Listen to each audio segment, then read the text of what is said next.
Hey now, we are getting over, and I am the Silver King, Adam Silverstein, here to lead you through these hard times.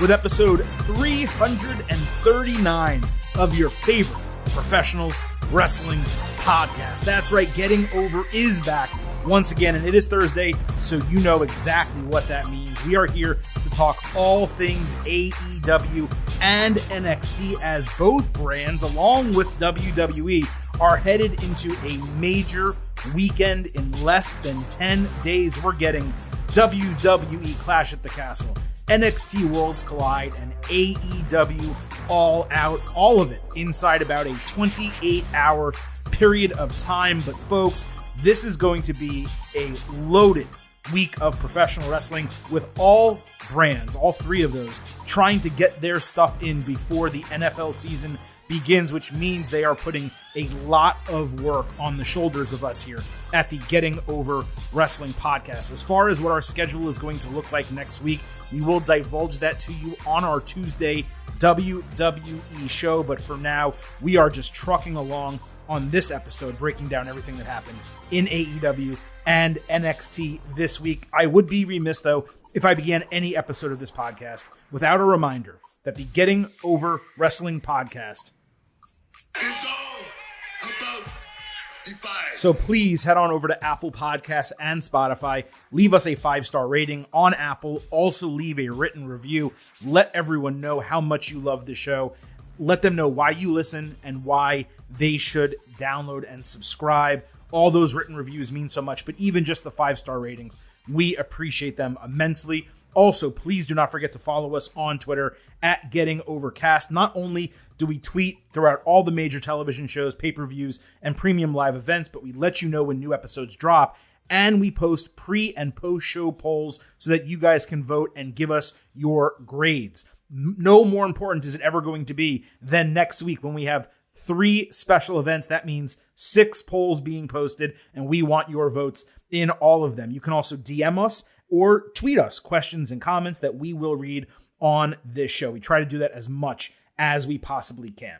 One more note before we get into everything. We had another massive WWE edition of this podcast on Tuesday, so please make sure you go listen to that episode. If you have not already, you can do it after this podcast. You can pause now and go back. Either way, make sure you listen to our WWE episode this past week, and really all of our WWE episodes since Triple H has taken over creative. I feel like WWE is in a really good zone right now. There's a ton of reports about ticket sales just flying off the shelves and them selling out major events coming up. Survivor Series, Clash at the Castle is moving more tickets. So WWE is running hot. AEW is moving into one of its signature shows. And NXT, it may be short on announcement time with Worlds Collide, but there's nevertheless a lot of very important stuff happening for NXT, next weekend with this Worlds Collide event, the end of NXT UK, and what a few months from now will be the beginning of NXT Europe. Now, as far as today's show, there is an absolute ton to go over, especially considering we had a title unification match on television, which none of us really expected going into last week's Dynamite. Coming out of this week's Dynamite, I think we probably understand why it was handled on TV instead of the pay-per-view. But we are going to break down AEW and NXT in a moment. One last note for you guys. Please remember that we have timestamps in our episode descriptions. So if you only watch AEW or you only watch NXT, you only want to hear about one or the other, you can skip around. But of course, as always, I really hope anyone listening to this podcast is hearing what's going on across both brands, because it's super important. And I got to say, after a number of weeks of me being pretty down on what we were getting both in AEW and NXT, I thought this was a huge bounce back week for both. There was still a lot for both brands that kind of irked me, especially AEW being so close to All Out. A lot of stuff was not running on, top cylinder, I guess is the best way to put it. On all cylinders is what the turn of phrase actually is. But NXT was a massive bounce back episode after a lot of weeks that have really frustrated me as of late. So again, those timestamps are available in our episode descriptions, but we are starting this show by talking about AEW. And going into Dynamite on Wednesday, it needs to be noted that, again, they were 10 days away from the pay-per-view, And there were only 2 confirmed matches, one of which got changed during Dynamite, and the other of which may no longer be happening. So that's where AEW stood. Now, they did develop a lot of things on the show, but there are still plenty of questions remaining that need to be answered going into All Out. Rampage is coming up Friday. And then the go-home Dynamite is next Wednesday. So they're really running out of time to build this show. Let us get started, though, with what it was the middle of the show, technically not really the main event, but it was the main event, the main attraction of why everyone watched Dynamite on Wednesday. And that was the AEW World Championship unification. CM Punk, the champion, Jon Moxley, the interim champion. As I said, this was held at the middle of the show. There was no promotion. There were no video packages, nothing leading into this. I know that they did stuff online, the road to and all whatever previews they did, but on Dynamite, they said, hey, yeah, this match is coming up. That was it. I thought we might get promos from both guys because it was such a big match and it was built up to such a large degree. Now, at the bell of the match, we got loud dual chants for both guys. Punk did a roundhouse kick 2 minutes into the match, and I didn't even take notes on what happened before it because I figured, hey, we're going to get a 20, 25, 30-minute match. You know, I don't say everything that happens, right? I try to skip over some stuff. So Punk did a roundhouse kick 2 minutes into this match, sold his injured foot. Mox capitalized on that with a massive lariat, the hammer elbows, and 2 Death Riders to become the undisputed champion in 3 minutes and 9 seconds. That was the title unification match. Commentary sold the domination, but they pointed out Punk probably came back too soon from his injury as an excuse. Trainers tended to him immediately after the bell. Then they dragged him to the back while he continued selling the foot. Mox was then celebrating in the crowd and stuff. Now, what was missed live, or at least by many, is Punk actually hit the roundhouse kick with his right foot and immediately sold his left foot. Now, I presume that was for injury protection reasons, that they didn't do a move where, for example, he did an axe handle off the top rope, landed on his feet, and sold the injured foot immediately. So I presume they had him do a move where he connected with the non-injured foot and then went ahead and sold the injured foot, I presume because it was his plant foot on the move. The left foot is the injured foot, so he did sell the right one, but I'm just curious if the whole thing was planned that way. Mox later said anyone who doubted him didn't matter and nobody in professional wrestling could match up to him. Then he very interestingly said, I'm not just some guy, I'm the guy. And he also said, my time is now, which are direct quotes of Roman Reigns and John Cena. To me, there's no way that was a coincidence. I'm just trying to come up with a reason why he would do that.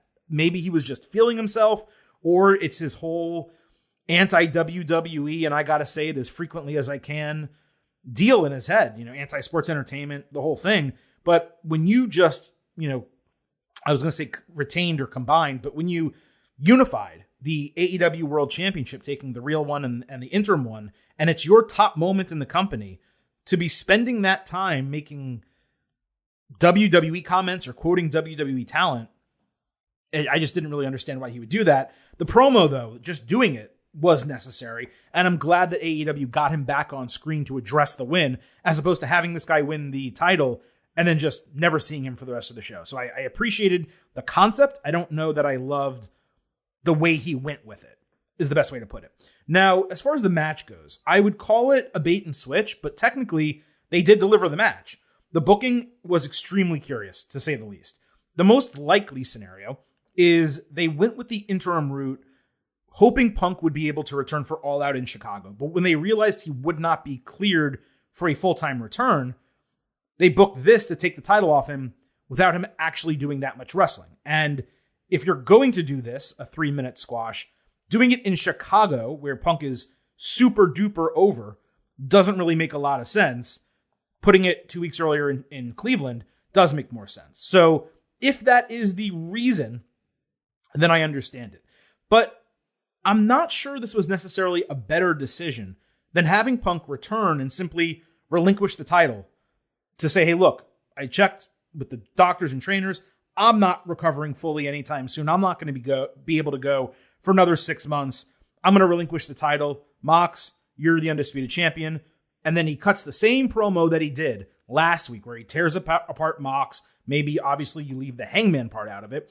But he tears apart Mox and says all the same shit. It just doesn't lead to an immediate match. It leads to one down the road, and you have Mox retain the title as long as you possibly can to eventually get to that match where Punk gets to fight him and maybe Punk beats him and gets the title back. So I don't know why you would wait for all of that, right? If this was the booking. And then you go back to Punk's unplanned call out of Hangman Page last week. At least all reports are that it was unplanned. If that wasn't going to lead to either a title match at All Out or some type of immediate feud, it's even stranger in retrospect. And it can't even be the feud upon Punk's return at this point because he's already beaten Page. The fact that Hangman wasn't mentioned at all on Dynamite this Wednesday seems to prove, to me at least, that the reports from last week of what Punk did, kind of, I don't want to say going off script, but going away from what was planned, was selfish and was not what AEW wanted. The other option, of course, is that they did this booking because there are legitimate backstage issues with Punk that led to AEW making this decision. After all, let's not forget there was a report last week that there was at least some doubt Punk would even show up on Dynamite. If I had to guess, that wasn't the case. But I do presume we'll find out one way or the other. In terms of the booking, it was smartly done for a squash. Not sure really what else there is to say.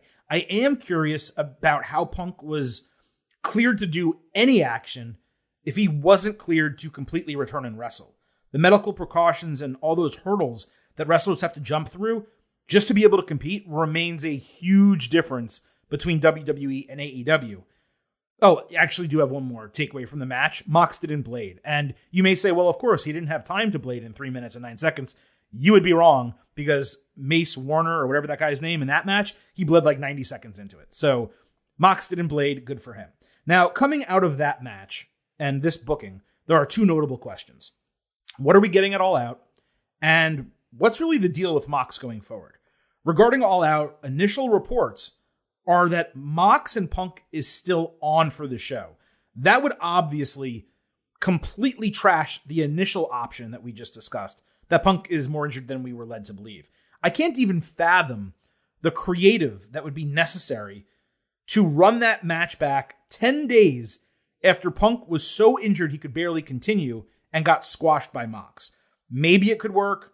I think it would be a huge uphill battle for them to climb from a creative standpoint and a booking standpoint. Lots of people are speculating about MJF. I don't necessarily know why you would have MJF come back against Mox. It doesn't seem to be the right pairing.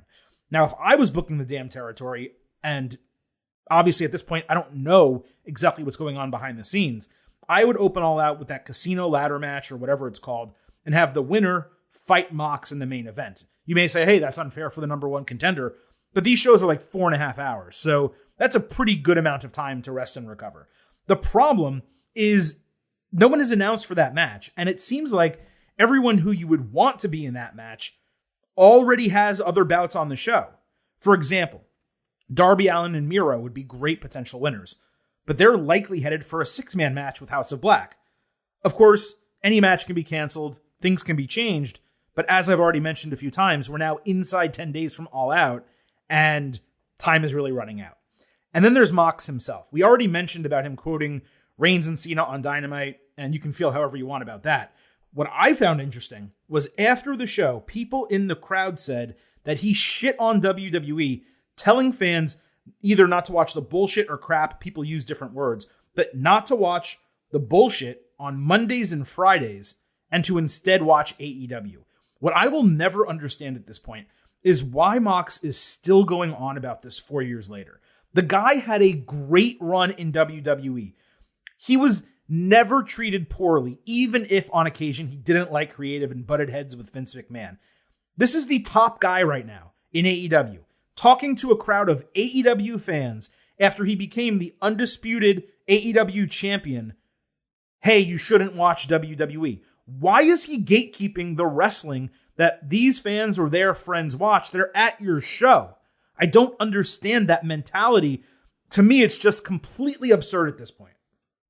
Me and my friend Mark, we're going to stop watching. So, yeah, like Mox, kind of get it together, dude, and just worry about being the greatest AEW undisputed champion that you possibly can be, because guess what? People freaking love you, and you are a great champion. So why bother with WWE anymore? I'll leave that to Chris Jericho and the Jericho Appreciation Society and the sports entertainer bullshit that they keep saying. Let them do that. You are so far above that at this point in your career, and you're so far removed from WWE and have completely reinvented yourself as Jon Moxley that you don't need to worry about that shit anymore. Speaking of Jericho, let's move on to him and what's going on there when it comes to Dynamite. So Jericho opened Dynamite with that scheduled Daniel Garcia face-to-face. Thought it was really smart to get Jericho and Bryan Danielson out there to start the show. Two very recognizable faces, knowing that you have CM Punk and Jon Moxley in the middle of the show. So you're telling those WWE fans who may just be checking out AEW, hey, we have a lot of people that you know. So I did like the order of the way things were transpired basically on Wednesday. Anyway, Jericho said he didn't really mind the argument, but was bothered that Garcia put his hands on him last week. He just wanted an apology. Garcia came out. He said Jericho knew the moment was special, and then he fluffed up his own match, saying Jericho ruined that special moment as he was giving his respect to Bryan Danielson, his idol, after the bell. Jericho did apologize, and he said Garcia will have more moments like that in his future because he is the greatest technical sports entertainer. Fans chanted, "You're a wrestler," twice. Then Danielson's music hit before Garcia could answer. Bryan said Jericho was bullying Garcia and that he is a wrestler. Jericho then bullied him some more, kind of proving Bryan's point. Garcia said he won't choose between his mentor and his hero in public. Jericho grabbed him to stop him from leaving, and Garcia shoved him a second time.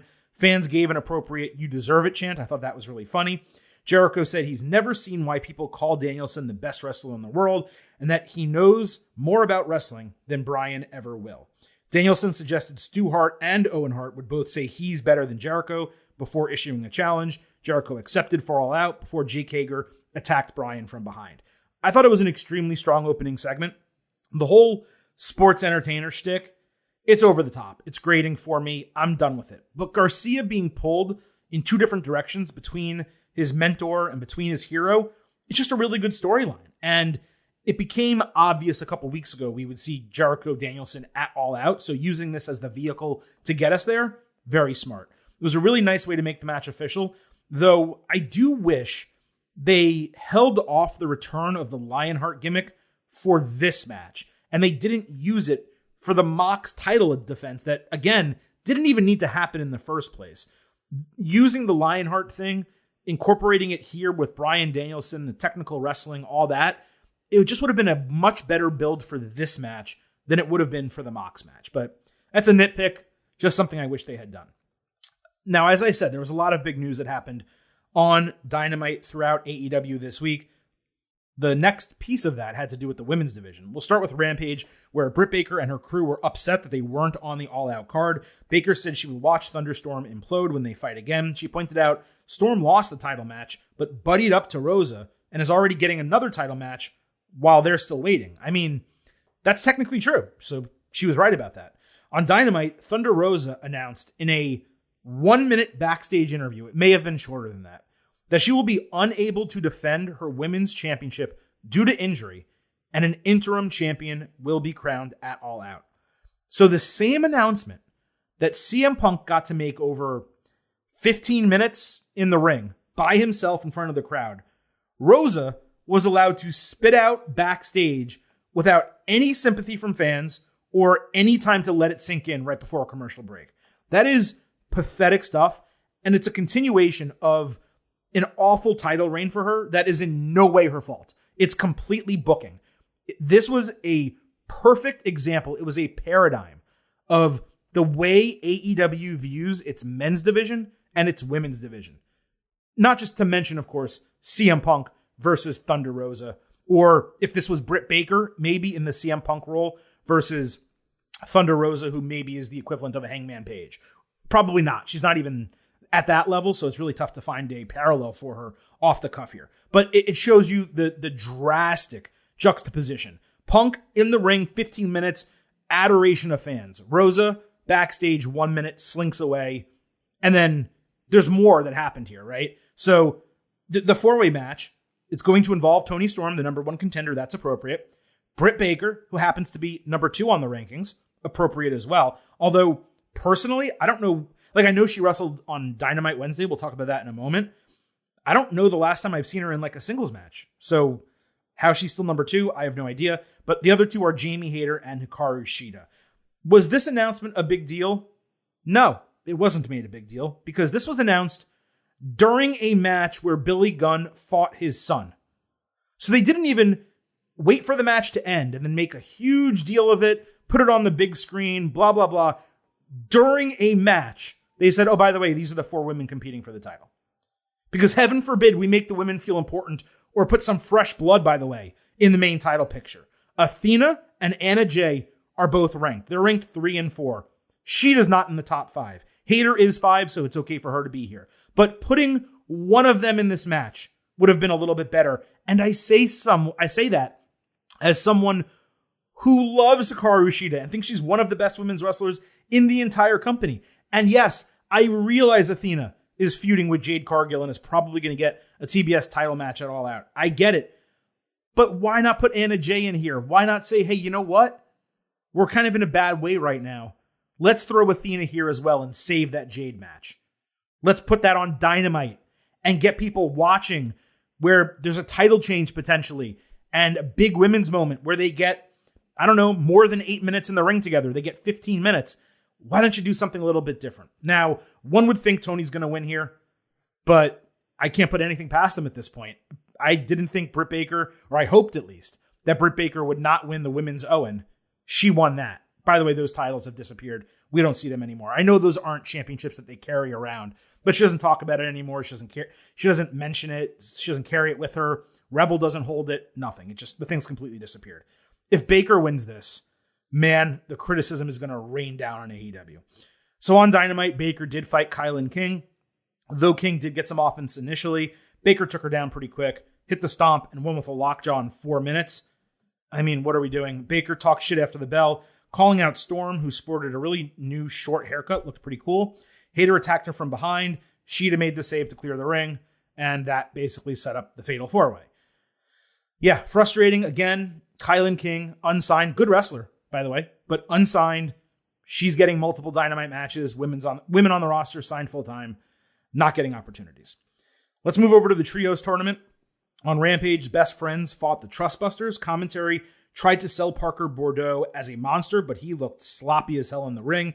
He hit a triple shotgun dropkick. Slim J hit a cool floating cutter inside and a strange twisting splash outside. Orange Cassidy took Parker out with an orange punch, but he ate offense for a near fall. Danhausen then appeared in the crowd to curse Slim J, who ate a double choke slam before Orange jumped on Best Friend's shoulders to hit an avalanche falling splash for the win.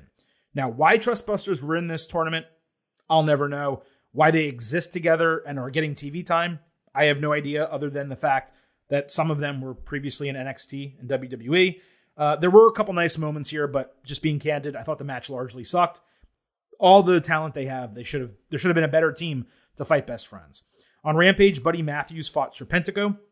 Buddy hit a shotgun dropkick at the bell, plus a buckle bomb, lifted knee, and pump handle finisher for the win in 1 minute and 8 seconds. It was great to see him back. I just thought it was a waste of time in the ring, especially considering the win was immediately made moot because after the bell, Miro randomly made his return on Rampage, dropped Malachi Black's mask on the stage, and then destroyed Matthews, making him look like an absolute chump.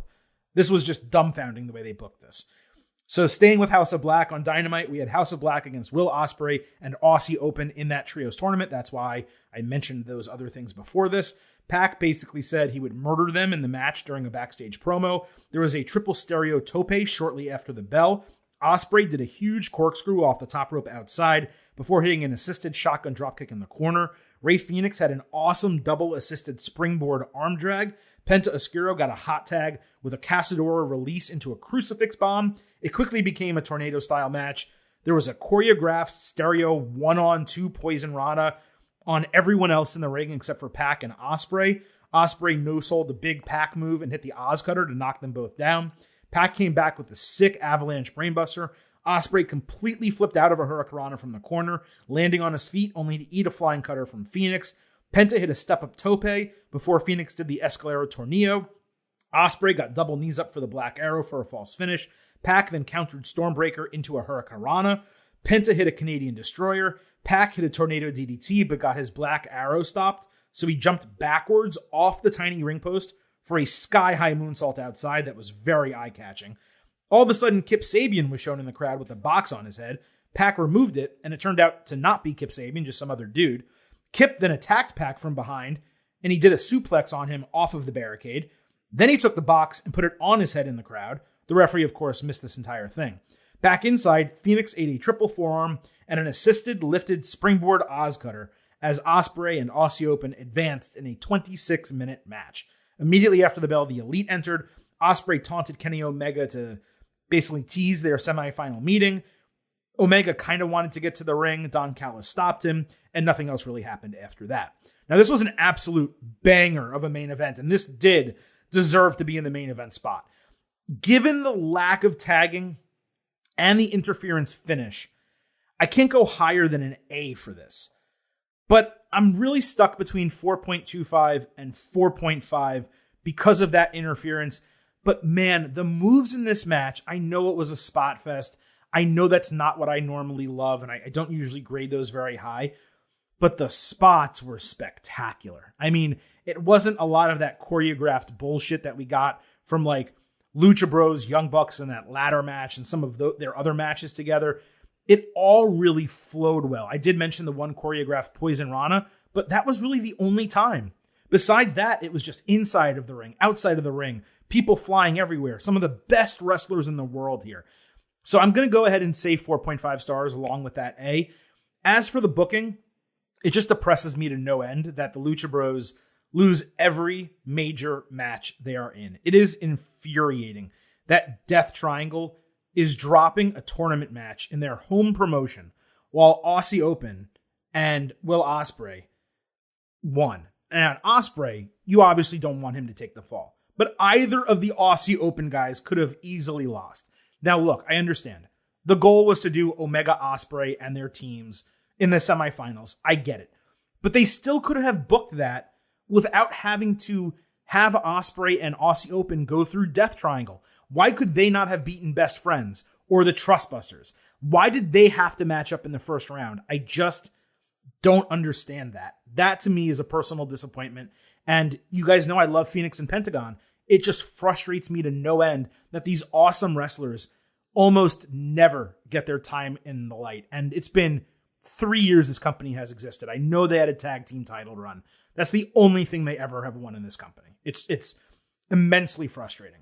Now, I did like the return of Sabian. I enjoyed how that was handled, though 95% of the box on the head gimmick was done off TV. So you really needed to be an AEW fan watching Dark, Elevation, all those, YouTube shows that they do to really understand what the gimmick was. Fans in the arena seem to know what was up though. So, shut my mouth, I guess, right? Now, I presume Sabian will challenge for the All Atlantic title at All Out.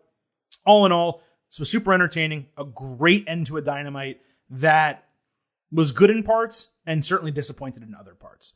On Rampage, we had a tag team title match, Swerve and Our Glory making their first defense against Private Party. Keith Lee dominated on his hot tag before Swerve Strickland hit his heel kick and the JML driver for the win. After the bell, the guys shook hands. I'm not being short about this on purpose. I just didn't really think there was much to the match until the finish. Then on Dynamite, we had Billy Gunn against Colton Gunn. On Rampage, Billy cut a promo on his kids, saying he'd spank their asses on Dynamite before the Acclaim joined him to scissor him. As far as the match, Billy stopped himself at one point because he was stomping on Colt too hard. Stokely Hathaway used a boombox to take out Max Caster. Anthony Bowens got thrown into the steel steps outside. That caused a distraction. It allowed Colton to hit a low blow on Billy and then hit the Colt 45 to beat his father. Gun Club took Stokes' card after the bell. I thought they were already with him, so I was confused why they did that moment. But then they started beating on Billy. I just really couldn't have given any less of a shit about the match. But, the creative did work for what they were trying to do. So the heels attacked, like I said, after they took the cards. Then Swerve and Our Glory made the save, helping Billy up. And then they took a long look at the Acclaimed, which were baby faces here. Now, given they're the number 3 ranked tag team, I presumed this was setting up a title match at All Out. And that got made official backstage, with the Acclaimed saying they're the best homegrown tag team in AEW. Now, the rankings here are actually wild, right? FTR and Young Bucks are 1 and 2. Neither of them are challenging for the title. The Young Bucks are in the Trios tournament, but as far as I know, as of right now, not booked for All Out. And FTR is booked for All Out, but not in any type of tag team title match, either defending one of their straps or going after the AEW titles. Then you have Acclaimed in the third spot. So all things considered, makes sense to put them in a title match here. Dark Order and Gun Club. Now, I know the Trios tournament is ongoing, but what has happened to this all-time greatest AEW tag team division that we were talking about like 6 months ago? Just a absolute smorgasbord of incredibly talented tag teams. And I like Acclaimed in terms of like the gimmick and they're fun guys. And I think they deserve success and I root for them. And Dark Order, I know they can get the crowd going because they have those exciting hot tag sequences. But what are we doing when these are the 3, 4, and 5 with Gun Club tag teams in your rankings and your 1 and 2 teams are not getting a title opportunity at one of your 2 biggest pay-per-views of the year? To me, it's messy and doesn't really work. On Dynamite, Christian Cage was backstage selling his injured arm in a brace.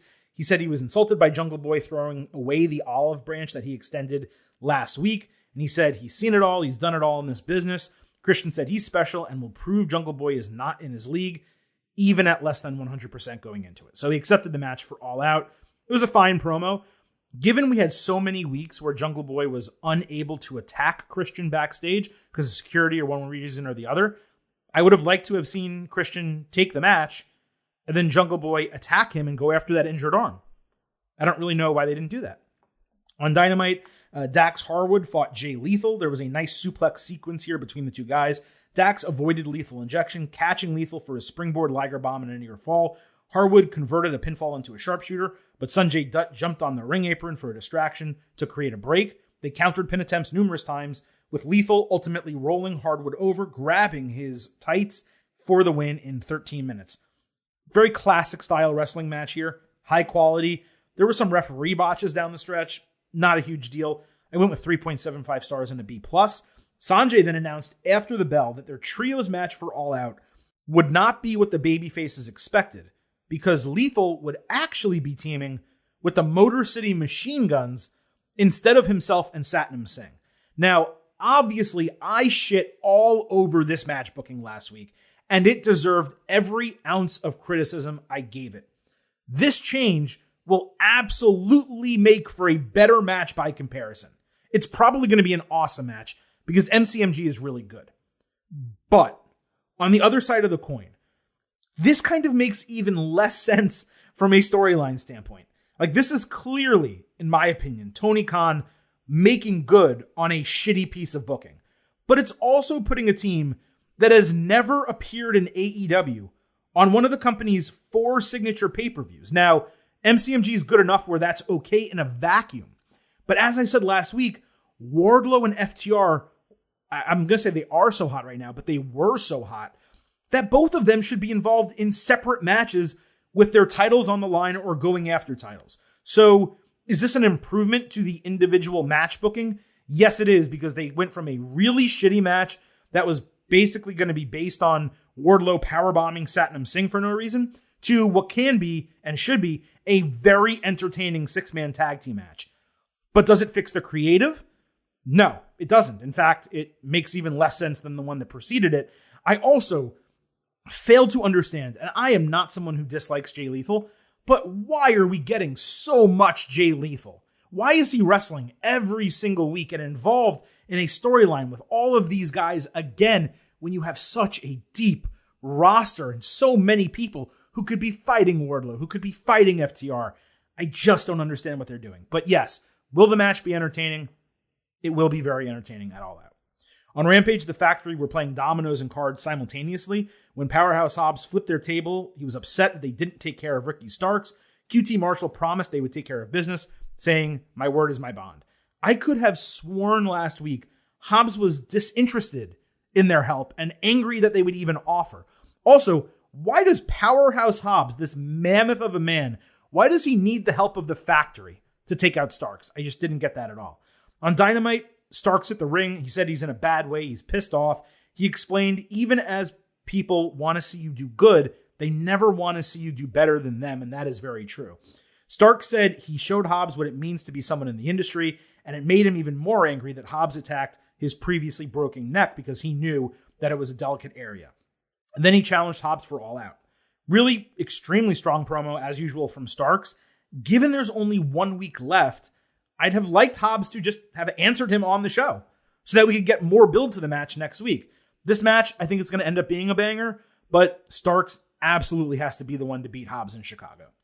On Rampage, Claudio Castagnoli opened with an open challenge for his ROH championship. Dustin Rhodes answered, saying they have battled before and used to have it in common that neither is world champion. Technically, they still do, but that's besides the point. Claudio's promo was actually cut, they edited it, and then he accepted the challenge. They shook hands. The storyline makes sense. Is it exciting? Not particularly. On Rampage, the FTW championship was on the line. Hook defending against Zach Clayton. Zach was introduced as from the Jersey Shore. A reminder, he is the husband of JWoww from that show. He actually cut another pretty decent promo, so credit to him for being good on the stick. Hook tapped out Clayton with Red Rum in 10 seconds. Literally, the bell rang, he put him in Red Rum, and he got the submission. Now, if this had all happened last week and it wasn't promoted, I would have praised the booking. The idea of Clayton saying, I want a challenge, and Hook saying, okay, let's go, and then beating him in 10 seconds and it all happening in one little segment, I think I would have loved that, actually. But given this guy got 2 promos, and it was one of the featured matches on the show, it was pretty damn disappointing. After the match, Matt Menard and Angelo Parker cut a backstage promo suggesting they go after the FTW title. It's interesting to me that with all these titles in AEW, there is now so much focus on the FTW now that a neophyte is holding it, even though it is not a legitimate title. It's not recognized in AEW. Yet the TNT champion has no challenger. All Atlantic, it seems like they're about to give him one, and Kip Sabian, etc. There's all this stuff going on. The Ring of Honor, Samoa Joe's disappeared from TV with the TV title. But yeah, let's use the FTW title. I do like it as a lower card feud for the 2.0 guys. They're both people that Hook can easily beat.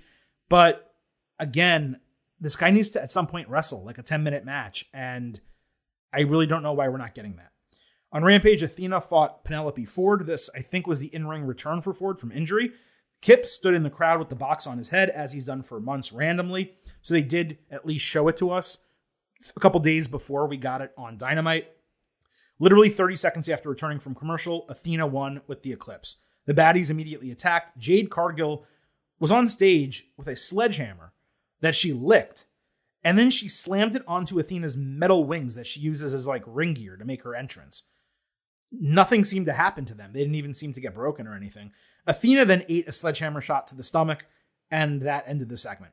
Between not giving this match any time to an awful, slow, plodding post-match segment, all I could do was shake my head here. If it's not Athena taking the TBS title off of Jade, I'm really not sure at this point who else is going to do it. I know it was supposed to be Chris Statlander, but now it's just, do they believe in her enough to put the title on her? I really don't know. If it's going to be the case, Athena needs to get built up. And beating Ford 30 seconds after returning from commercial, that is not building a wrestler up. That is not acceptable. Also on Rampage, Ruby Soho and Ortiz were backstage saying they've been chomping at the bit. It's champing at the bit, by the way, to fight Sammy Guevara and Ty Mello. Then Ortiz screamed, and that was about it. So it's starting to kind of feel like the Sammy and Kingston match may be pushed off the show for Sammy and Mello against Ruby Soho and Ortiz. Huge downgrade. At least it's another match with a woman on the show. So minor credit there. But that was really it in terms of Dynamite. But before we move on, there are a couple things that we need to address in terms of news and notes coming out of Dynamite and coming out of the last week in AEW. I did want to take a moment first to address reports from AEW's talent meeting on Wednesday before Dynamite. Apparently, there was a lot of general personnel stuff. But PW Insider and Fightful both reported that Tony Khan made it a point to tell the wrestlers that he sent a letter to WWE's legal counsel, Stephanie McMahon, and Nick Khan, advising them not to contact AEW talent and accusing them of tampering. When I read that, I swear to you, I laughed out loud. It is the absolute height of absurdity for that to have happened, because I'm afraid I've got some bad news. But I'm afraid I've got some bad news. If I was WWE's lawyer, and I'm not, but if I was, I would have seen that email and replied immediately with 3 words. Fuck off, Tony. Now, you may Ask, why would that be your reaction, Silver King, if you were a lawyer? Well, because Tony is being a hypocrite here. First of all, Gallows and Anderson said on their podcast that Khan not only contacted them while they were under contract to WWE, but even went over potential creative plans with them should they join AEW. Matt Hardy said something similar. I don't know if it was about himself or about Jeff, but it may have been both. And I personally know of at least 2 other WWE talents who were waiting out their contracts or undecided about whether they would re-sign that had direct contact with AEW about potential roles. Now, was it Tony Khan himself who maybe called them and offered them? I don't know. Those things I can't tell you. But it was AEW people, either talent or employees of the company, who contacted them to find out when their contracts were ending and if they were interested in potentially coming over there. So this is hypocritical as shit. On top of that, there's really no such thing as contract tampering in wrestling because these guys and girls are not under any type of collective bargaining agreement. There's nothing wrong whatsoever with representatives of WWE reaching out to AEW talent or AEW representatives reaching out to WWE talent and saying, hey, when does your contract end? This is something we would like to know because we might be interested in signing you at that time. Tony Khan literally has no legal recourse to prevent WWE from doing this. Now, that said, if WWE tried to induce someone to break their contract, that would be illegal. But there is no reports of that having happened, and certainly, as far as I know, no proof of anything like that having happened. Same thing the other way. If Tony Khan someone in WWE to break their contract or, said, hey, let's come to a deal, and they made an agreement and signed it before they left the company, that would be illegal. But that is not what is reported as having happened here. So to send that letter and then make a show of it in front of the talent, as far as I'm concerned, is absolutely laughable. But Tony Khan is apparently worried about that. Meanwhile, there's all kinds of rumors swirling backstage about drama in AEW. Some stuff involving Thunder Rosa. It's unconfirmed, so I'm not really going to get into that. Some stuff about other people, again, unconfirmed, not going to get into that. But one thing that has been confirmed is that Eddie Kingston and Sammy Guevara got into an altercation a couple of weeks ago after Sammy, unplanned, called Eddie a, quote, fat piece of shit in a promo that was edited off of Rampage, supposedly building into their match for All Out. Now, most are reporting that altercation led to what I would define as an open-handed punch to the face that led to Kingston being suspended for 2 weeks. And he confirmed to PW Insider that he was suspended, and he said that he was wrong for doing what he did. So he admitted fault, and that's obviously very big of him to do that.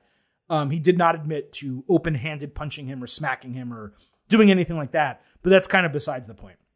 Because, holy shit, you guys know I am a legitimate fan of both Kingston and Guevara.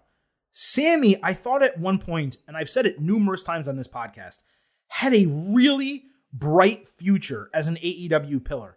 But this guy does not seem to be able to get out of his own way. And this isn't like this guy is 22 years old or 24 and still figuring it out. This guy is 29 years old. He is beyond a full adult at this point.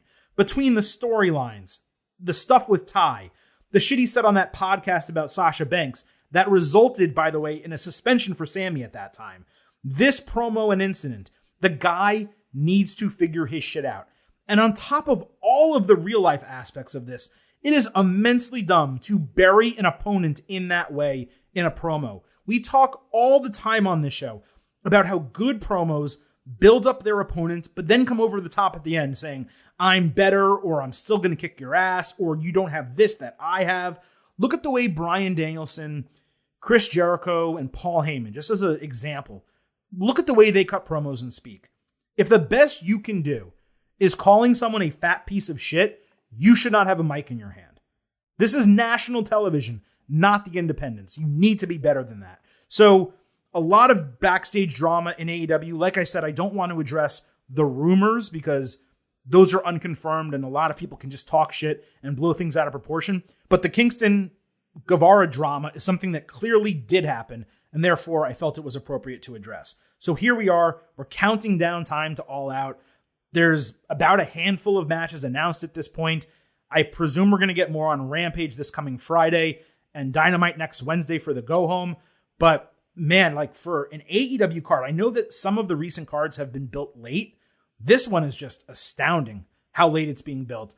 And perhaps some of the reason for that is Thunder Rosa's injury and maybe whatever's happening with CM Punk. But I am extremely curious to find out on Wednesday what the final AEW All Out card is going to look like, and if Jon Moxley is indeed going to be in the main event, and if so, if he will be fighting CM Punk again, or if they're going to figure out something else. So we got a week, and let's see what AEW does. Let's now move over to NXT, where there was an absolutely loaded episode as the penultimate one heading into Worlds Collide, which will air on Sunday after WWE Clash at the Castle and ahead of AEW All Out. There is an absolute ton to talk about from this particular edition of NXT, not only what happened on the show, but what it means going forward for the brand and WWE as a whole. So let's not waste any more time. Let's get right to it. Braun Breaker opened the show putting over JD McDonough for their Heatwave match before calling out NXT UK champion Tyler Bate, who also put over JD before calling himself the first and last NXT UK champion, given the Europe move is around the corner. And that is true. Bate is the first champion, and he will be the last one. Bate said he wanted to unify the titles, and Braun agreed to do it at Worlds Collide. It was a babyface on babyface promo, so while both did their jobs well, it was really nothing to write home about. I don't exactly see why this title in particular could not have remained until Europe starts. Like, it has a great lineage, a limited number of champions. All of them are awesome. I don't know why you can't just defend the NXT UK title on NXT until NXT Europe begins, and then take that title away and you change it and you have a new one that looks differently. I suppose the idea is they don't want two world champions on one brand that only has 2 hours of television. And that's my exact problem right now, pretty much, with all the Ring of Honor titles being on AEW. So it'd probably be hypocritical of me to say that, oh, they're definitely making a huge mistake by doing this. But it just feels like, yeah, you could merge the tag titles. Yeah, you could merge the women's titles. But the UK title and the Heritage Cup, perhaps you could figure out a way to utilize those. Maybe Bate only shows up once every couple of months. But yeah, maybe merging them all at the end of the day is the right idea. Now, this is going to wind up being a really good match. But Braun powering through Bate and continuing his endless title reign, it's really not the most exciting booking, especially given his last two title feuds have been horrendous. And what was even more disheartening is that JD later cut a promo where it was revealed he was hanging upside down. He telling Braun that, hey man, good luck at Worlds Collide. I'm going to see you on the other side. So they're continuing this feud. They're allowing Tyler Bate to interject himself here, but they're continuing the JD McDonough feud in this situation, which is different than one that I'm going to address later that kind of got all shoved together with the women. If you want to say that JD is still the number one contender and has been, then this is a spot where you can do a triple threat match. You have JD take the fall. Bate never technically loses. He remains the uncrowned kind of champion. And then when you start NXT Europe, boom, you have him right in that title match right away. And you kind of move on from there. So this is a spot where I would have done a triple threat match. But that's not what they're doing, because apparently NXT hates me and refuses to allow me to enjoy some main event booking. I like almost everything else the brand does, but what they are doing with Braun Breaker, having to go through the awful Joe Gacy feud for too long, and now continuing the JD McDonough feud where McDonough got no heat until he actually got a chance to wrestle. But the gimmick is not over. He never should have been immediately put into the title feud in the first place.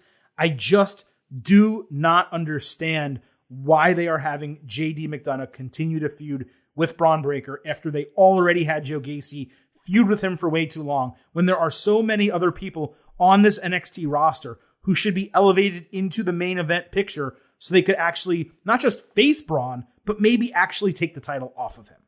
So NXT wanted to put Bate over a little bit. They had Bate against Von Wagner on the show. There was a short vignette for Bate, followed by a Wagner promo with Mr. Stone. Wagner predictably overpowered Bate for most of the match. Bate hit a springing lariat, flipping out of a chokeslam and landing a ton of strikes. He added an exploder suplex and a spinning boy for the 1-2-3, winning the match and getting a really great pop afterward. This was necessary to establish bait, like I said, in front of this crowd. It doesn't change the expectations for the unification match, but it was good to see him beat Wagner, who has been built relatively strong in NXT. We also had an NXT UK tag team title match on the show, Briggs and Jensen against Gallus. There was a short vignette for Gallus, and Fallon Henley got into it with Lash Legend backstage before the match began. Gallus dominated for most of the match until Briggs got the hot tag. Suddenly, Legend attacked Henley at ringside. Briggs and Jensen then fought off Pretty Deadly until there was a countout. As Gallus was celebrating, all 4 Diamond Mine guys attacked and cleared the ring. Gallus and Deadly later talked trash to each other, and then even later, Diamond Mine was amped up for a 6-man next week with Julius Creed and Roderick Strong getting into it backstage when Julius said he wasn't part of the team because he lost their trust. Briggs and Jensen wished them luck. Strong called them dorks, and then both teams suggested they would decide the best champion soon enough. This was fine given what I believe they are attempting to do, which is put all 4 teams in a winner-take-all match for the Undisputed Tag Team Championships. It's the only booking that really makes sense here. Creed versus Briggs and Jensen, it's been done, and it's not special enough for a show called Worlds Collide. Given Briggs and Jensen, yeah, they may be NXT UK Tag Team Champions, but yeah, they're not really from the UK or from that brand, really. With these 4 teams, including Pretty Deadly and Gallus, I do think a match at Worlds Collide could be a banger. As I said a couple weeks ago, Briggs and Jensen, they've definitely improved, but they are still subpar, especially when you compare them to the other 3 teams that could potentially be in this match. We had the Grayson Waller effect with Apollo Crews. This was a talk show in the ring, and the first edition of it at that. Waller had picture-in-picture with both cameras on him. I thought that was really cool. And he said his show is about the host, not the guest. Fans chanted Johnny Wrestling. Obviously, Waller, quote-unquote, retired Johnny. He took him out after that promo on his final night in NXT. Of course, Gargano just re-signed with WWE and appeared on Raw. I thought that was a very smart chant from the crowd. That was cool. Waller tried to shut them up. He powered through it. He said Crews was a clout chaser trying to steal opportunities. Crews said he was in NXT to find something that he was missing. Waller called Crews out for his Nigerian accent and gimmick. So Crews did it. He actually did the accent, saying he was proud of his heritage, and it got him a win at WrestleMania, but it wasn't what he was about in totality. Waller then asked if the visualizations were real and accused Crews of knowing Diamond Mine would be attacked and doing nothing to stop it. Waller said he'd run Crews out of NXT, and Crews got a huge pop, calling Waller a low-budget version of Miz. Waller said that's a compliment. Fans chanted low-budget Miz. Waller said Crews had to tell his kids he couldn't cut it on Mondays and Fridays. Crews said he was a champion on both of those days and will be on Tuesday soon. Then he slugged Waller and left. Was this the greatest talk show segment? No. Was it overly scripted? Sure.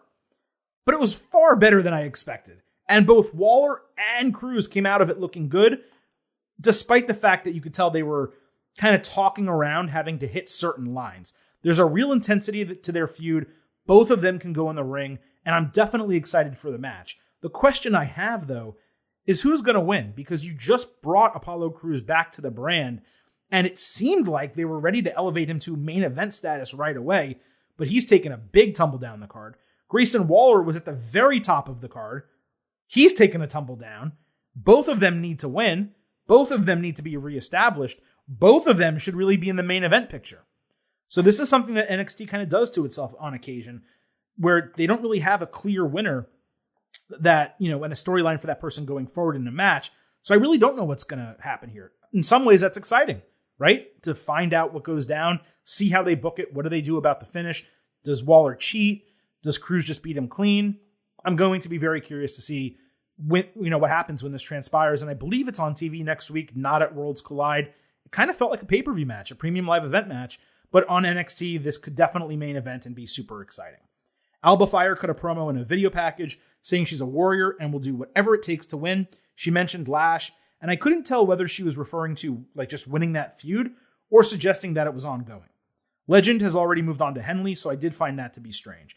Either way, the start and stop with Alba Fire, it's frustrating. She's on TV 2 weeks in a row looking great, then she's off TV for a month. She is the best women's wrestler on the NXT roster right now. Get her ass in the ring and strap her up. It is not that hard. Indy Hartwell had a match against Blair Davenport. Davenport got a vignette before the match and was given a great entrance. She had a really good draping neckbreaker on Hartwell when she was trying to get inside the ring. Indy hit a nice spinebuster for a near fall, But then she struggled on an inside cradle and struggled on the rotation. She also didn't get herself up all the way for Blair's finisher, which ended up looking pretty awful. After the bell, Davenport delivered a huge knee to the face, and Hartwell looked like a total jobber, losing in 4 minutes, and then taking a shot like that. After a commercial break, Indy cut a promo sitting on the apron saying she's hit rock bottom. She said she's always been her own problem and hasn't made a single stride since her proclamation at Stand and Deliver that she would figure herself out after the losses basically of her best friend and her husband, without saying as much. Suddenly, out of nowhere, Dexter Lumis appears on the other side of the ring to a massive pop. They crawled to each other on the canvas, they hugged and they kissed to an even bigger pop, and then an index chant before he carried her out of the arena. Then they're at the front door of the Performance Center. He hands her another drawing that said, "Goodbye, Indy, for now, I love you." He opens the doors, walks outside, and gets arrested by police that were waiting for him, presumably from kidnapping Miz. I thought it was a great bit of main roster continuity going in the opposite direction, from NXT up to the main roster and WWE down to NXT, given Lumis showed his face on television for an extended time. And yeah, you would assume police are looking for him if he kidnaps someone like The Miz, who isn't just a wrestler, but is like known as a star in the industry, right? Like beyond the industry in Hollywood. Now, ever since Indy slipped on that top rope a month ago, she seems to just have lost some confidence in the ring. And I hate that for her. That is really unfortunate. And I'm saying this for real, not in kayfabe. She was rolling. She was improving so much in the way, but it's been completely stagnant for her since. And it's really unfortunate that it's happened. I do wonder if that had to do with the departure of Candice LeRae and not really being under her wing anymore. I don't know how much Candice was working with her, but Candice is obviously an incredible wrestler. And if they were doing work in the PC, maybe there was something between them that really helped Indy improve. And then losing Candice, it fell apart. There's also Persia Pirotta. Maybe there was something with them as a team where she had a comfort there. Maybe she's more comfortable in tag team wrestling than she is as a solo performer. But it's very clear, once Candice was gone, once Persia was gone, she just has not been the same person. What I am appreciative of is that at least they made a story out of it. And they've given her this storyline, wrapping things up with Lumis when everything was left open-ended. I thought Lumis might carry her out of the ring to the main roster with him. But it seems like they're using him instead as a catalyst for change and to simultaneously tie up that loose end.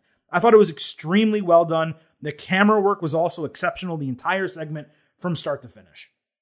That was a good one, yeah. Now, after the actual match, Blair Davenport grabbed a mic to say she was the number one contender in the UK and she should be in the United States as well. Mandy Rose entered by herself without Toxic Attraction and actually got babyface cheers. She said she's the most dominant women's champion and wanted some respect put on her name. Thankfully, Meiko Satomura immediately answered with commentary putting her over, huge, as she deserves to be, by the way, given she is the final boss. Satomura told Mandy she's wrong because Satomura is the most dominant. Rose called her a legend and said she would get respect by beating her. Satomura issued a unification challenge at Worlds Collide, and then Davenport injected herself into it, saying she deserves to be involved as the number one contender. Meiko agreed. Mandy seemed to be okay with it also. And you could see the booking coming a mile away, but it didn't really ease the pain one iota. First of all, I'm pretty sure Davenport was never officially named number one contender. But even if she does hold that distinction, if she is in this match to take the fall so Mandy can become the unified champion and steal the strap from Meiko fucking Satomura, it will legitimately hurt my soul. Like, it's painful to even consider that booking. Now, if Davenport happens to come out as champion, that would lessen the blow. But I do find it hard to believe that they would put the unified title on someone who's had one NXT match on American television. It just doesn't seem likely that they're going to bring Davenport over and then have her take the titles off of both Mandy Rose and Meiko Satomura. If Mandy wins, at least she can pin Davenport instead of Satomura, which I hate because she shouldn't lose the title that way, but it would lessen the blow a little bit. If Davenport was to win, she has to pin one of those two women. And I don't really see a situation where they have Davenport pin Mandy Rose, even though she absolutely, positively should, especially if Satomura takes Mandy out and does a lot of damage to her and Blair comes in and gets the win. That would make sense. But in NXT UK, if Satomura was eventually going to drop her title, Davenport being the one to take it off of her always made sense. Doing it here in the United States in the confines of a triple threat match, it just doesn't really feel like it should be done that way. What this should be is Satomura murdering Mandy Rose one-on-one. But it is just not fair to expect her to live in America and move to the United States when it was never part of her deal. She obviously is based in Japan. She does a lot of work in Europe with training women and things like that. So she has a special deal that it really worked out for her to go over to NXT UK, be the one to beat Alba Fire, as she's called now, be the champion, be that final boss, and put over the next big woman on the brand, which indeed is Blair Davenport. So that all kind of the way they were doing that made sense, but you can't expect Satomura to be the NXT Women's Champion, live in America, be on TV constantly when that was never part of her plan. But in that case, I feel like Alba Fire should be in this match to become champion, not Davenport. It would have been so much better. You have Alba Fire beat Mandy Rose for the title. Davenport's upset that she didn't get that opportunity to win because it was a triple threat. She didn't get a clear one-on-one. And then you go immediately into an Alba Fire Blair Davenport feud. That is how I would have booked the damn territory. I don't exactly know why they're not doing it. The other option, by the way, is instead of putting Fire in here as the third wheel, they could have made it a fatal four-way and put Davenport and Alba Fire in the match, where Fire beats Davenport maybe, and then Mandy's pissed. She goes off to the main roster. Satomura's angry. She's gone until NXT Europe begins, and hopefully they bring her back. Hopefully they come to some type of agreement where she can stay with that brand. And then you have your Alba Fire Blair Davenport situation, because maybe Blair took finishers from Rose and Satomura, but Fire was the one to beat her. So many other ways to do it. I would have much rather it wound up, as I said, with Alba Fire and Blair Davenport, as opposed to just Davenport and Mandy being the one to likely win. But it is what it is. I just had to kind of break that down. Cameron Grimes fought Javier Bernal. There was a quick backstage segment with Bernal being called a prick after giving a security guard a hard time. Schism waited in the crow's nest and said good luck to Grimes before the match. Grimes hit Caven and he won in a relative squash. He stared at Joe Gacy through the finish after the bell. Bernal disrespected a woman backstage after the match when the same security guard from earlier stood up for her by stepping up to him, telling Bernal to hit the showers and calling him a prick for the second time. So apparently the security guard is a wrestler that they want to get on TV. They haven't really done that yet, so I am kind of curious to see what happens and if the guy's any good. Legado del Fantasma fought the Dyad. Tony D'Angelo gave Legado grief backstage for trying and failing to stop him last week. He said he wanted to put the past in the past and see success in the ring. Before the match, Grimes stood in the crow's nest staring down at Schism.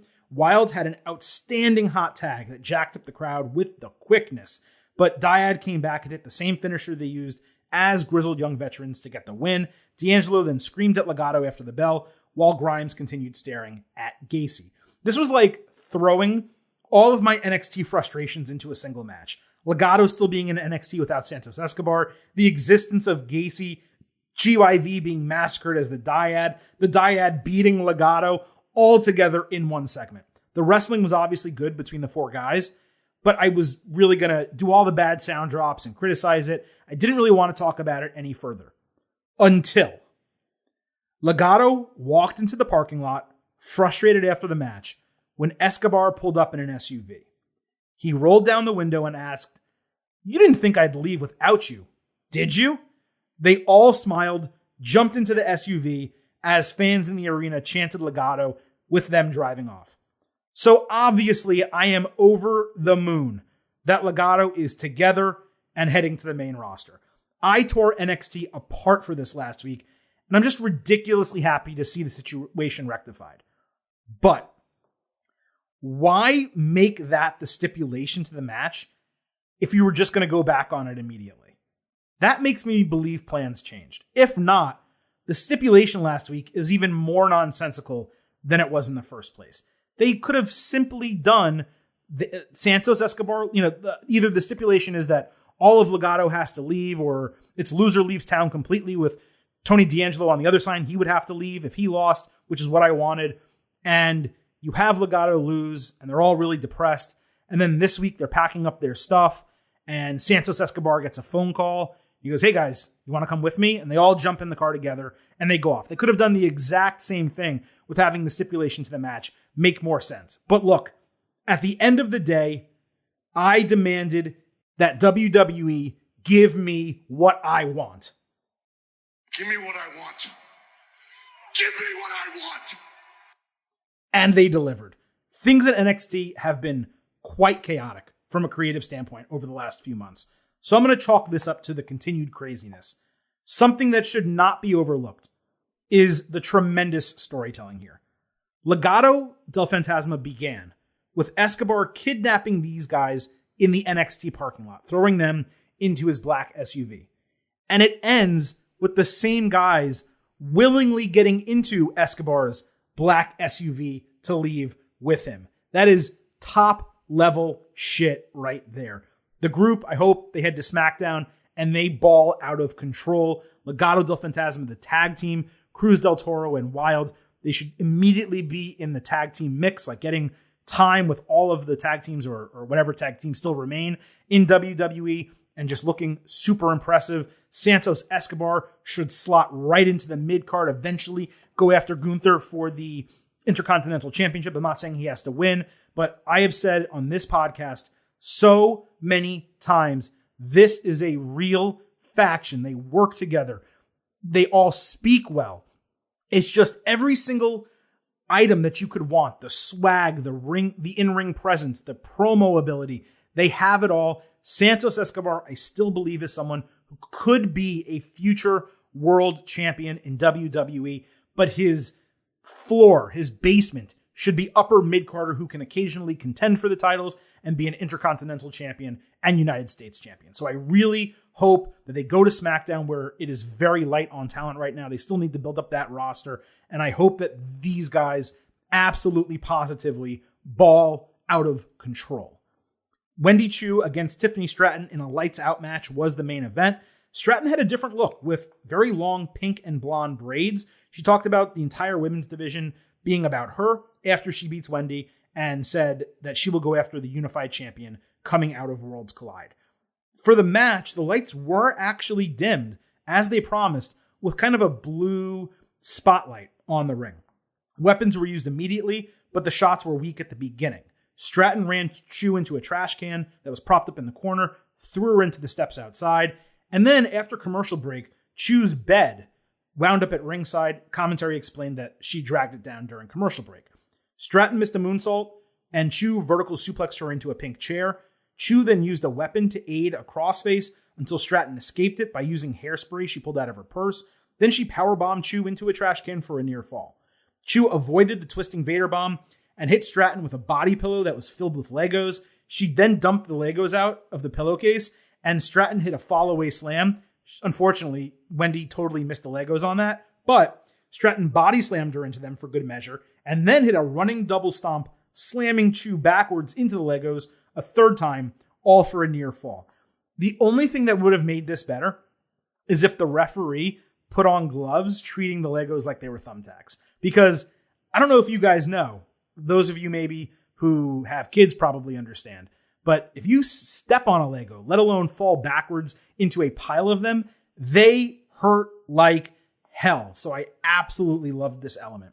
Stratton grabbed powder out of her purse, but Chu kicked it in her face and then immediately hit Stratton with a Uranagi through her bed frame. It was a wooden bed frame, to a massive, massive pop.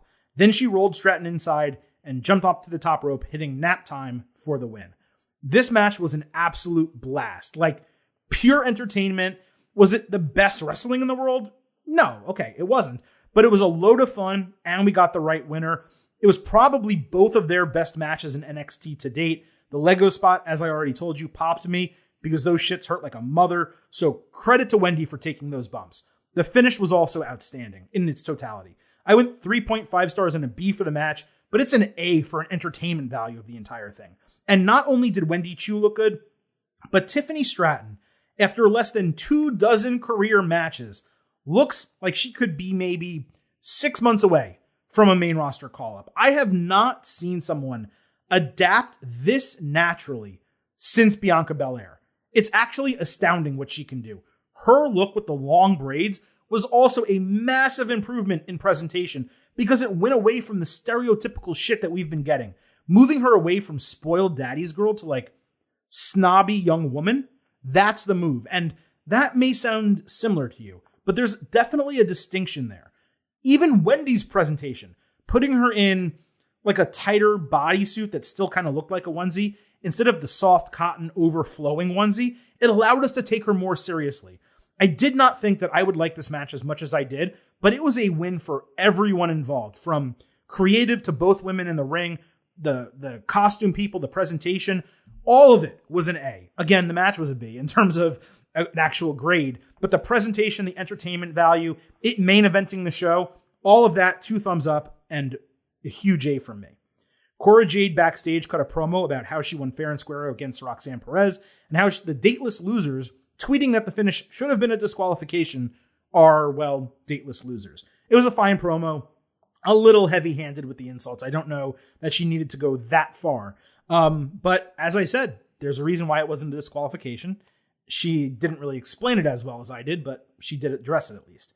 Wes Lee told Kaden Carter and Katana Chance to watch their backs as champions. They threw some shade, saying they were the only real women's tag team champions in WWE and didn't need a tournament to win their titles, which is probably why they weren't invited. I thought it was like a cute little backstage segment, and I kind of liked them throwing shade at the main roster titles. It was completely appropriate.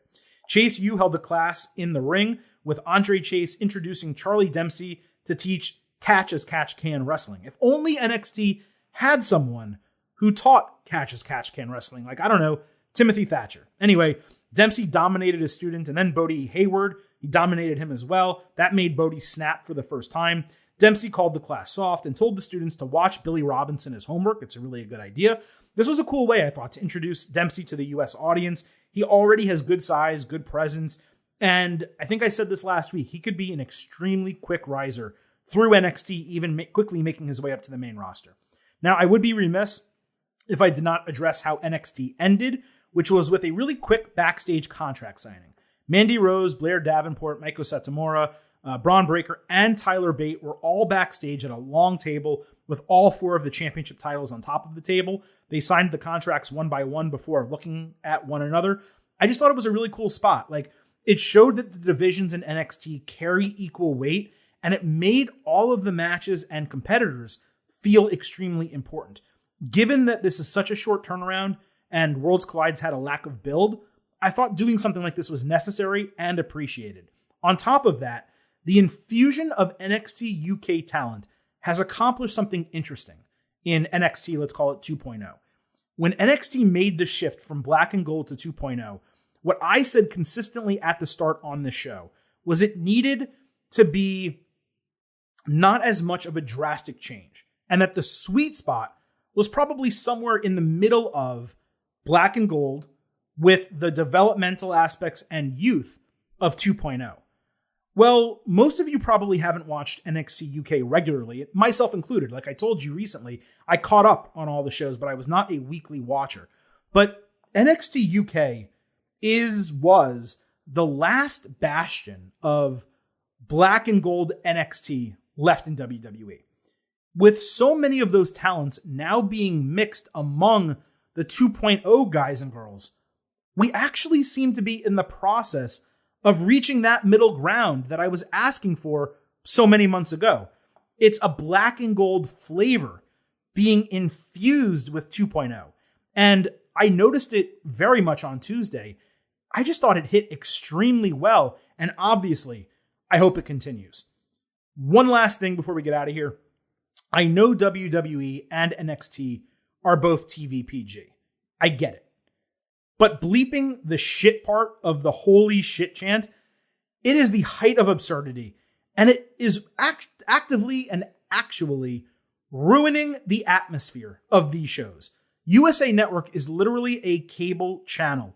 You can say basically any curse word you want on cable if the channel so chooses. They used to air Mr. Robot on this station, where they said fuck consistently at the 9 p.m. and 10 p.m. hours. Bleeping shit during a wrestling show in 2022, TV PG or not, is just ridiculous. So there was rumors about that TV 14 change in July. It never happened. Supposedly it was going to happen at some point down the road. Maybe they're going to do it when they start the new season, quote unquote, or after the draft. I don't know what it is, but these two shows, Raw and NXT, that are on USA Network, they need either to move to TV 14 or USA Network needs to be a little bit more lax in the language they allow on these shows. I'm not suggesting that they be able to curse up and down the entire card, but if you can't let a crowd naturally chant holy shit, even if your wrestlers aren't saying the word shit, then you're literally ruining the product. Like, you're actively hurting the production and not so much the visual, but the audio product that we are getting. You're actively hurting it by bleeping out every other word in a natural crowd chant. So I don't know. I doubt anyone from USA Network is listening, obviously, but they need to get off their high horse, or this TV 14 change needs to happen as soon as possible. Because guess what? Fox with SmackDown in prime time on Friday nights, they're not bleeping holy shit, and that's network TV. So if network TV Fox can do it, USA Network on cable, you can do it too. All right, folks. So that was a rant-heavy edition of our Getting Over Wrestling podcast, covering everything that happened this week across AEW and NXT. As I said earlier on this show, we will have a full schedule next week for WWE Clash at the Castle, NXT Worlds Collide, and AEW All Out. We're going to have ultimate previews, instant analysis episodes. We will give you that entire schedule next Tuesday on our upcoming WWE Clash at the Castle Ultimate Preview. I will tell you what that entire weekly schedule is going to look like, when you can listen to the show, both the taped episodes and the live shows that we will do on Twitter Spaces ahead of those major events. So be sure to follow us on Twitter at GettingOverCast, not only so you can listen to those live shows on Twitter Spaces, but so you can vote in our pre- and post-show polls for all three events and know when all of our new episodes drop next week. Also, folks, please do not forget that the Getting Over Wrestling podcast. So head on over to Apple Podcasts and Spotify. Leave us a 5-star rating on Apple. Also leave a written review. Let everyone know how much you love the show and tell them why they should subscribe. But at this point, it is time for the Silver King to go. So I am signing off and leaving you with just 3 final words. Bye for now.